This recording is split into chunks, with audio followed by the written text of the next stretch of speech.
Hey, what's up everybody, BTV here. So today we have a video about what to eat after you work out. Before I touch on this, I'll let you guys know that I am currently getting ready to move down to Miami, so that's why it's taking me longer to make a lot of videos.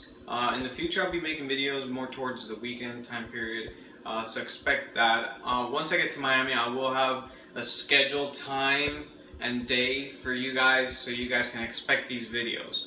So moving on, we're going to talk about carbs. Carbs are essential after your workout, okay? When you work out, you're burning through your body's natural energy, the storage that it has built up from the food you've either had from that day or probably some from the day before, okay? So the body's burning through the glycogen. So as soon as you're done working out, I will briefly touch on the simple sugars. Okay, as soon as you're done working out, you have to remember that your body is exhausted, it's expended all the glycogen in it. So if you eat simple sugars, but the processed simple sugars, I know that this is going to sound a little bit like, what? You're telling me to eat processed? Well, it's going to help you guys, okay? So if you eat something like gummy bears, it's going to spike your insulin, okay? And what happens is when you spike your insulin and you drink your protein, the body is able to synthesize it better and absorb it. So let's say you have a shake that has like 50 grams of protein. If you don't have your insulin levels high enough, the body will probably take in like 40 grams, right? So you'll miss out on some of those grams of protein and probably even less. So if you do something like what I do, for example, is I take a little bag with some gummy bears and some raisins. That's extremely helpful. It replenishes your body, you feel really good, you take your protein, and then you're able to absorb all of that, right? As soon as I get home, I take carbs. I'll take either brown rice, oatmeal, or potatoes. Preferably sweet potatoes, but you could take other potatoes as well, they're fine. Oatmeal is the biggest one I do, to be honest. Oatmeal comes with a lot of vitamins, it's easy to make, it's quick, but don't forget, you don't want to just, get home and then all you eat is oatmeal and you replace a meal with protein shakes. You want to actually eat a bowl of food within an hour. I wouldn't say push it further than that, but if you came out of the gym, you had your gummy bears, you drank your protein, you got home and you ate oatmeal, then it's fine. You could wait probably a little bit more to have an actual meal, and I'm talking about like brown rice with tilapia or whatever, and make sure you have some veggies in it. But it's extremely important because a lot of people think after you're done working out, you just need protein. That's all you need, protein and carbs.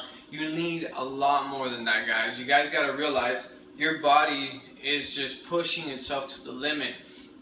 It's taking all its natural sources and it's using it, and it's actually trying to work harder. So now you gotta replenish it with salts, because when you're sweating out some of that sodium, those minerals, you need to replenish that. So keep that in mind. You need an actual meal. You need to actually eat food. Don't think that these protein shakes are gonna replace food. Don't do that, because that's a big mistake a lot of people make. Now, I will say though, supplements, they do the job, they do a lot of good things. Things like glutamine, creatine, they're really good. However, you have to be careful with the creatine. If you're looking to bulk up and gain muscle, how do I explain this? If you're looking to bulk up really fast, and you will hold a little bit of water, there is actual water retention in it.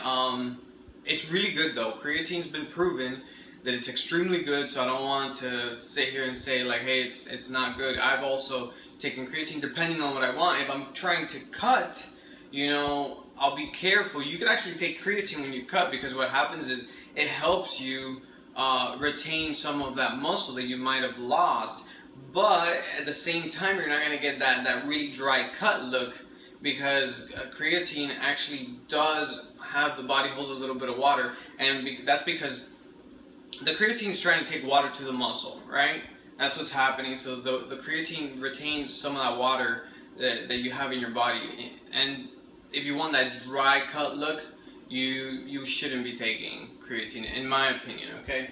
Other people might say otherwise. From my experience, from what I've seen, from what I've tested, if I'm trying to get that dry cut look, I won't take creatine. But if you're trying to bulk up, take creatine. It's really good. Glutamine it's amazing all around. Try to go get some glutamine. I think having the protein shakes have glutamine usually, but you want a little bit more.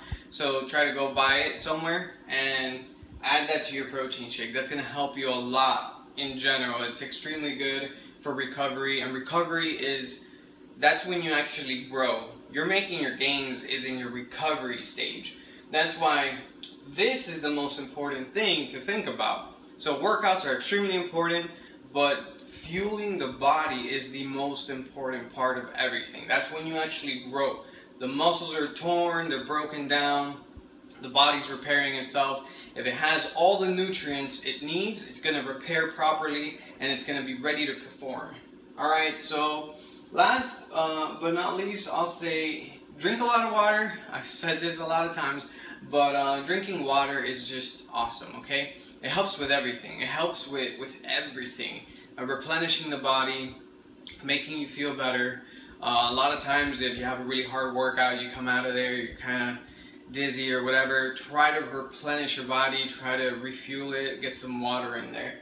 And then the last thing I want to reiterate is eat an actual meal, guys, okay? Try to have your meals portioned out. I'll be making a future video about how to portion your meals and how I portion them and how to do it properly, and try to do it for the whole week. So when you go home, bam, you have everything set up. Everything's been weighed, everything's been taken into account, how much carbs, how much protein. And if you don't want to get too technical with it, you don't have to. You could just kind of eyeball most of it. You know, just a handful of brown rice and a little bit of meat and some veggies, you're good to go. Not everybody's looking to becoming a professional bodybuilder, and not everybody has the time to put into measuring every single thing. If you do have the time, then that's good. But if you don't, you could kind of eyeball it, and I'll show you kind of how to do that. So that's it, guys. That's it for this video. I hope you guys enjoyed. If you do like it, hit that thumbs up. If you want to see more, subscribe. I have a lot more planned, but I do have a lot of things going on right now, so it's going to be some time before this channel has an actual rhythm, but I'll still be making videos, okay? See you guys.